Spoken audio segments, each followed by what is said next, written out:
Ridha Allah subhanahu wa ta'ala adalah salah satu dari sifat. Nabi SAW mengatakan, laisa lil mu'min ayyudhilla nafsahu. Mukmin itu jangan sampai menghinakan diri. Sejarah hamba yang Allah sebutkan dalam Al-Quran, di antara tujuan besarnya adalah agar menjadi pelajaran. Bismillahirrahmanirrahim. Assalamualaikum warahmatullahi wabarakatuh.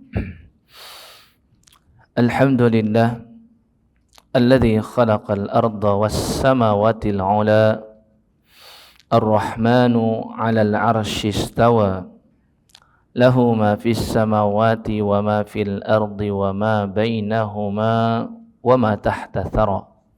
Segala puji bagi Allah, pencipta langit dan bumi, yang memiliki alam semesta ini dan mengaturnya, memberi rezeki kepada kita umat manusia dan kepada makhluk lainnya.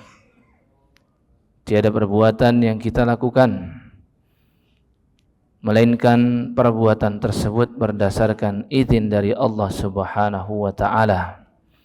Salat dan salam kita sampaikan, kita haturkan kepada manusia yang paling agung dan mulia, pemimpin para nabi dan rasul sekaligus penutupnya, Sayyidul Anbiya'i wal Mursalin dan rahmatan lil alamin, dialah baginda Nabi Muhammad sallallahu alaihi wasallam. Jamaah salat zuhur yang dirahmati oleh Allah Subhanahu wa ta'ala, dengan izin Allah kita lanjutkan lagi kitab lebih dari 1000 sunnah Nabi sallallahu alaihi wasallam sehari semalam. Dan di pertemuan sebelumnya kita sudah memasuki bab tentang solat, yaitu sunnah Nabi dalam solat, dan sudah kita sampaikan bahwasannya dikarenakan definisi daripada solat itu adalah rangkaian ucapan atau bacaan dan perbuatan yang dimulai dari takbiratul ihram sampai dengan kita mengucap salam, maka sunnah Nabi ini dibagi dua oleh Syekh Khalid Al-Husainan dalam kitabnya ini, yaitu adalah sunnah qauliyah dan sunnah fi'liyah. Sunnah Nabi yang sifatnya bacaan atau ucapan, dan sunnah Nabi yang sifatnya perbuatan. Dan sudah kita bahas di pertemuan sebelumnya sekitar 4 ya, kalau tidak salah saya ingat, yaitu adalah doa iftitah, kemudian berta'awudz, kemudian basmalah dan mengucap amin. Seingat saya sampai di sini di halaman 62, yaitu setelah membaca surah Al-Fatihah, yaitu mengucap amin. Dan sudah kita sampaikan juga 3 yang diizinkan oleh para ulama kita mengucapkan amin. Yang pertama, baik hamzahnya maupun mimnya kedua-duanya diberi mat atau diberikan panjang, amin. Rekomendasi yang kedua yaitu hamzahnya pendek dan mimnya itu dipanjangkan. Kemudian yang ketiga adalah kasrah pada mim itu agak sedikit mengarah ke e atau disebut dengan imalah. Seperti dalam firman Allah Subhanahu wa ta'ala, A'udzu billahi minasyaitonir rajim, wa qala irkabu fiha bismillahi majriha wa mursaha inna rabbi laghafurur rahim. Maka mengucap amin juga diizinkan dengan jenis yang ketiga ini. Selain itu, maka diperselisihkan oleh banyak para ulama. Perselisihan mereka ada yang sampai mengatakan salat bisa menjadi batal apalagi jika artinya sangat jauh dan sangat rusak. Karena kita tahu amin itu maknanya adalah istajib, yaitu kabulkanlah. Kita sudah meminta kepada Allah dari ayat ihdinas siratal mustaqim, meminta petunjuk yang lurus kepada Allah, hidayah dari Allah. Kemudian siratal ladzina an'amta alaihim ghairil maghdubi alaihim waladdallin, kita minta jalan orang-orang yang Allah beri nikmat, bukan jalan orang-orang yang Allah murkai dan Allah sesatkan. Terus kita ucapkan amin, kabulkanlah ya Allah doa ini. Sedangkan sebagian muslimin membacanya asal-asal sampai merubah arti, mereka mengucap amin, rusak maknanya. Dan kalau sudah amin seperti yang kami contohkan, diberi tasydid pada mim dan dimatkan, maka ini seperti dalam firman Allah Subhanahu wa taala surat Al-Maidah ayat yang kedua. Ya ayyuhalladzina amanu la tuhillu sya'airallahi wala syahral harama wal hadiya wal qalida wala aminal baital haram. Makna amina adalah orang-orang yang menuju dan berangkat ke Baitullah Al-Haram, yaitu Mekkah Al-Mukarramah atau Ka'bah. Sehingga maknanya menjadi tidak nyambung. Ya, amin maknanya adalah pergi atau berangkat, menuju, ya. Sedangkan yang diinginkan adalah amin yang maknanya istajib, kabulkanlah. Nah, itu beberapa contoh. Masih banyak lagi lafal-lafal lain yang dipermasalahkan oleh para ulama, tapi yang selamat ya 3 inilah. Berikutnya, sunnah Nabi yang kelima, yang adalah membaca surat setelah surah Al-Fatihah di 2 rakaat yang pertama, baik pada salat subuh, salat Jumu'ah, salat maghrib, dan salat wajib yang 4 rakaat, serta pada salat sunnah yang dikerjakan sendirian. Sedangkan bagi makmum pada salat berjamaah, maka ia membacanya ketika sedang mengerjakan salat sirriyah saja. Seperti zuhur tadi, kita baca masing-masing surat yang kita inginkan. Ya, surat yang paling ikhlas kita baca, surat Al-Ikhlas misalkan, ya kan? Kemudian pada salat jahriyah tentu sikap kita adalah mendengarkan imam, maka tidak perlu dibaca karena sudah diwakilkan oleh imam. Bukankah Allah Subhanahu wa taala berfirman dalam surat Al-A'raf ayat 204, a'udzubillahi minasyaitonirrajim, wa idza quri'al qur'anu fastami'u lahu wa ansitu la'allakum turhamun. Jika dibacakan Al-Qur'anul Karim di hadapan dan di sisimu, maka dengarkanlah. Bahkan perintah mendengarkannya tidak Allah gunakan fasma'u. Fasma'u itu mendengar, tapi masih ada potensi untuk tidak konsen dalam mendengar. Sekedar dengar aja. Tapi kalau sudah istama'a yastami'u seperti dalam ayat tadi, fastami'u, maka dengarkan dengan fokus. Jadi dibahasakannya, kalau di bahasa kita dengarkan dengan seksama gitu kali ya. Kemudian wa ansitu lagi ditambah. Ansit itu adalah diam. Tapi bukan sekedar diam ucapan dan mulut.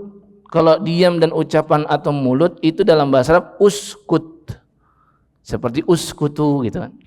Diamlah itu ucapan. Tapi kalau ansit itu bukan hanya lisan, tapi perbuatan, gerakan kita juga harus diam.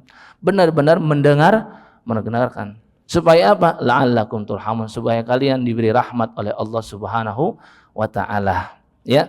Dan ini tidak disebutkan dalilnya, maka bisa kita ambil riwayat sahabat Nabi Abu Qatadah radhiyallahu anhu sebagai penguat daripada apa yang dinyatakan oleh Syekh Khalid Al-Husainan ini, bahwasannya Abu Qatadah bercerita Nabi SAW yaqra'u fil ulayaini. Ulayaini itu adalah di 2 rakaat yang pertama setelah beliau membaca surat Al-Fatihah. Bahkan di riwayat itu juga, ya, di Bukhari Muslim ini ada muttafaqun alaih. Di riwayat Abu Qatadah itu juga sekaligus Abu Qatadah menyebutkan bahwasannya kebiasaan Nabi memanjangkan di rakaat yang pertama dan memendekkan di rakaat yang kedua. Atau lebih tepatnya lebih pendek rakaat yang kedua daripada rakaat yang pertama. Ini kan yang tidak disebutkan di kitab ini. Jadi kita berikan tambahan, ya, bahwasanya memang itulah kebiasaan Rasulullah SAW seperti yang disampaikan oleh sahabat Abu Qatadah. Dan juga bacaan surat setelah Al-Fatihah ini ulama sepakat dia bukanlah rukun salat. Seandainya tidak dilakukan maka salat tetap sah. Tapi karena Nabi kita melakukannya terus-menerus, kecuali di beberapa riwayat seperti Ibnu Abbas bercerita, Nabi datang ke masjid, aku saksikan beliau sholat 2 rakaat, tidak beliau baca apapun ketika berdiri kecuali surat Al-Fatihah. Ya bisa kita katakan saat itu kondisinya mungkin Nabi sedang terburu-buru. Saat itu mungkin Nabi kondisinya sedang lelah dan beliau ingin tahiyatul masjid dengan ringkas. Atau mungkin Nabi sekedar ingin menerangkan kepada yang memperhatikan sholat beliau bahwasannya yang rukun hanyalah surat Al-Fatihah.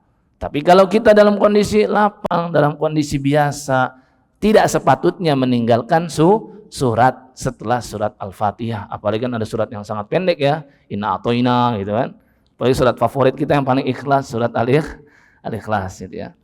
Kemudian yang F, membaca mil as-samawati wal ard. Nah, saya merasa entah ini ada kesalahan dari sisi penerjemah kah atau apa, saya ada sih kitab aslinya ya yang berbahasa Arab tapi belum saya cek. Ya, bahwasanya di sini ada yang tertinggal tentunya ya.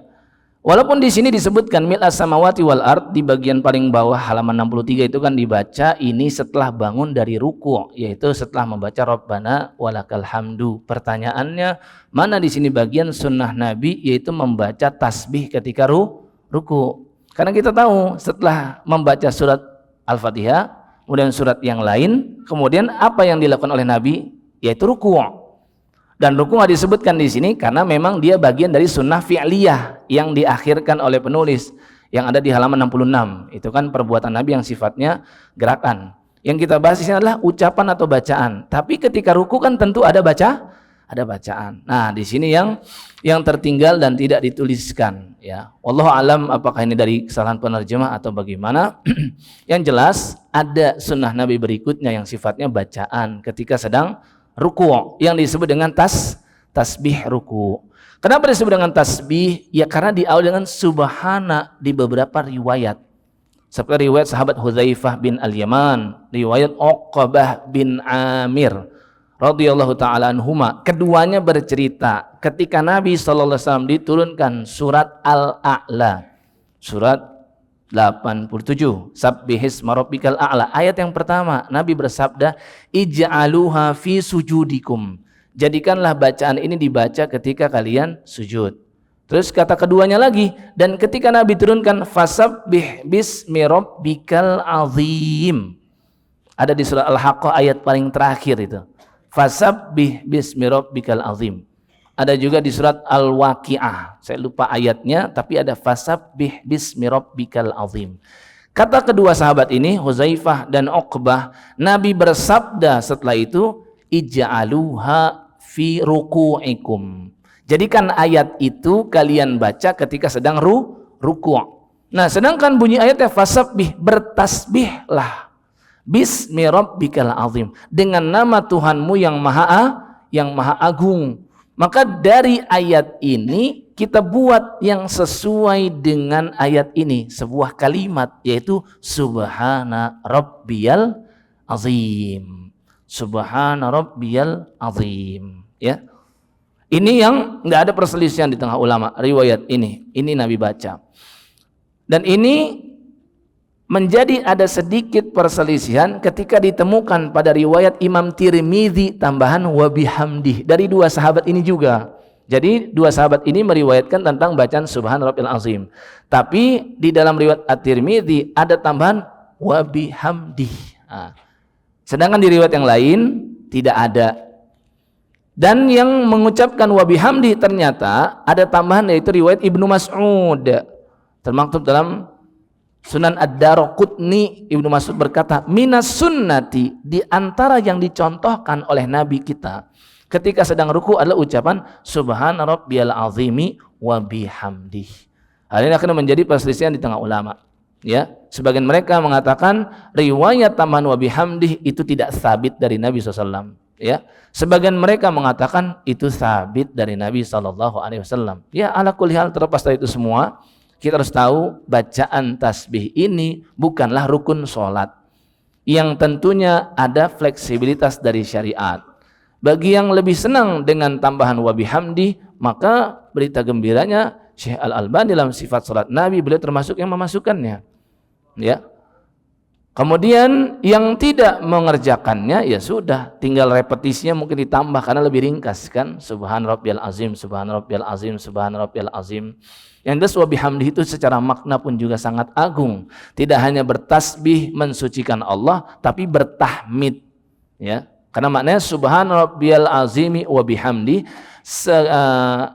maha suci Tuhanku Allah dan maha agung untuknya, subhana rabbiyal azim, maha suci Tuhanku yang maha agung dan segala puji baginya. Ada tambahan tahmid di akhir wa bihamdi. Ya. Ada juga riwayat Ibunda Aisyah yang menceritakan ini bacaan Nabi di akhir-akhir hayat beliau. Kita tahu Nabi SAW tahun ke-7 Hijriah setelah peristiwa perang Khaybar, Nabi kan diracun ya oleh wanita Yahudi yang kelak dia masuk Islam, namanya Zainab binti Al-Harith. Dan Nabi sejak itu Nabi mulai merasakan efek dan dampak dari racunnya. Kemudian di tahun ke-10 Hijriah, tahun ke-11 semakin berat rasanya. Nah, kata Ibunda Aisyah, ketika Nabi sedang ruku, semenjak beliau mulai semakin tua dan semakin sakit-sakit, yang lebih sering beliau baca adalah Subhanakallahumma Rabbana wa bihamdik Allahumma lemaghfirli. Ya, tentunya ini riwayat yang juga sahih. Silakan mau dipakai yang ini atau yang itu. Kalau Al-Imam An-Nawawi dalam kitab Al-Azkar beliau malah merekomendasikan kalau waktunya luas seperti sholat sendiri, maka sebaiknya digabung semua riwayat itu. Ya, jadi boleh Subhanarabbiyal azim, lepas itu subhanakallahumma rabbana wa bihamdika Allahummaghfirli. Itu rekomendasi dari Imam An-Nawawi dalam kitabnya Al-Azkar. Ya, kalau beberapa ulama lain seperti Syekh Al-Albani dalam kitab beliau Sifat Salat Nabi, beliau lebih merekomendasikan membaca satu varian tapi diulang-ulang, repetisinya ditambah. Kemudian nanti di salat berikutnya baru diganti lagi, kemudian diulang dan ditambah, begitu. Ya. Kemudian setelah tasbih ruku, nah di F di sini kan tadi kita mil as-samawati dan Rabbana lakal hamdu. Ada lagi yang tertinggal, yaitu ucapan tasmi'. Jangan lupa, tasmi' itu apa? Ucapan sami Allahu liman hamidah. Ini juga tertinggal di kitab ini. Ucapan sami Allahu liman hamidah hanya direkomendasikan untuk yang sholat sendiri dan yang menjadi imam. Ya, yang sholat sendiri dan jadi imam. Tapi yang jadi makmum segera mengucap Rabbana lakal hamdu. Ya, jadi ucapan tasmi' namanya, ucapan sami Allahu liman hamidah. Kan baru setelah itu kita baca Rabbana. Jadi tasmi' ini juga sunnah Nabi. Bahwasanya Nabi SAW ketika beliau bangkit dari rukuknya, beliau mengucap sami Allahu liman hamidah. Namanya adalah tasmi' ini. Ya, direkomendasikan untuk yang jadi imam dan yang sholat sendiri. Baru setelah itu kita masuk ke F di sini, membaca mil as-samawati wa mil al-ardi wa mil ma bainahuma wa mil ma syi'ta min syai'in ba'du ahlat tsana'i wal majdi ahaqqu ma qala al-'abdu wa kulluna laka 'abdun Allahumma la mani'a lima a'taita wa la mu'tiya lima mana'ta wa la yanfa'u dzal jaddi minkal jadd. Doa ini dibaca setelah bangun dari ruku', yaitu setelah membaca Rabbana walakal hamdu. Sehingga kalau mau lebih rinci setelah tasmi' kita tahmid dulu. Tahmid itulah Rabbana lakal hamdu ini. Ya. Ada 6 varian itu. Teman-teman sekalian, kalau mau dicek benar-benar di dalam kitab-kitab hadis yang sabit riwayatnya dari Nabi SAW itu sebenarnya ada 6. Yaitu Rabbana lakal hamdu paling pendek gitu ya, riwayat Anas bin Malik. Nah, sedangkan riwayat Abu Hurairah ada 3 tuh. Dan ini sama-sama ditulis oleh Imam Bukhari semua. Itu tinggal tambahkan wawu saja, Rabbana walakal hamdu. Kemudian tambahkan Allahumma Rabbana lakal hamdu. Kemudian yang keempat Allahumma Rabbana walakal hamdu. Itu semuanya riwayat yang sahih, Nabi SAW membacanya. Kemudian ada juga Allahumma Rabbana walakal hamdu fil akhirah. Itu ada juga. Ya. Nah, baru setelah itu apa ditambah dengan mil as-samawati wa mil al-ardi. Mungkin sebagian jamaah berpikir bukannya mil'u. Memang ada yang mil'a, ada yang mil'u. Kalau dibuat perbandingan, yang lebih banyak itu justru dinasobkan atau mil'a. Yang kebanyakan di negeri kita dihafal sejak kecil biasanya mil'u ya. Mil'u ini ada dalam riwayat Abu Dawud. Mil'a itu ada dalam riwayat Imam Muslim dan riwayat ulama hadis yang lain. Ya. Ya, singkatnya dua-duanya bisa kita baca.